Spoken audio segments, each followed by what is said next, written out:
Basic മാത്സിനകത്ത് ഏറ്റവും important ആയ കാര്യമാണ് എല്ലാ കുട്ടികളും എപ്പോഴും നമ്മൾ പ്രോബ്ലംസ് ചെയ്യുമ്പോൾ തെറ്റുന്ന ഒരു കാര്യമാണ്. ഇവിടെ 2+3 ഡിവൈഡഡ് ബൈ 3 എന്ന് പറഞ്ഞാൽ എല്ലാവരും ഈ 3യും 3യും കൂടെ അങ്ങ് ക്യാൻസൽ ചെയ്തു. അത് ഒരിക്കലും ചെയ്യാൻ പാടില്ല. കോമൺ നമ്പർ ആണെങ്കിൽ മാത്രമേ അവിടെ ക്യാൻസൽ ചെയ്യാമുള്ളൂ. അപ്പൊ ഇവിടെ 2+3 5 ആഡ് ചെയ്തിട്ട് 3 അങ്ങനെ തന്നെ എഴുതാനേ പാടുള്ളൂ.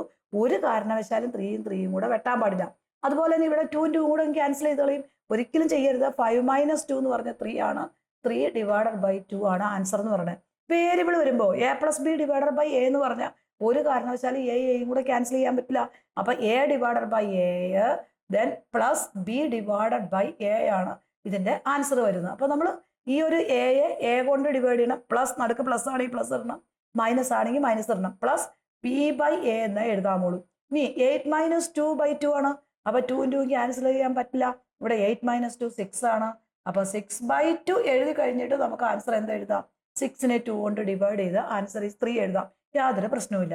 അല്ലാതെ ഒരിക്കലും ക്യാൻസൽ ചെയ്യരുത്. 10th +1 +2 സ്റ്റേറ്റ് ആൻഡ് CBSE കുട്ടികൾക്കായിട്ട് 500ഓളം വരുന്ന ലൈവ് റെക്കോർഡഡ് വീഡിയോയും ഡെയിലി ഹാഫ് അവർ ക്ലാസ്സും കൂടെ മന്ത്ലി 500 രൂപയ്ക്ക് നേരിട്ട് പർച്ചേസ് ചെയ്യാവുന്നതാണ്.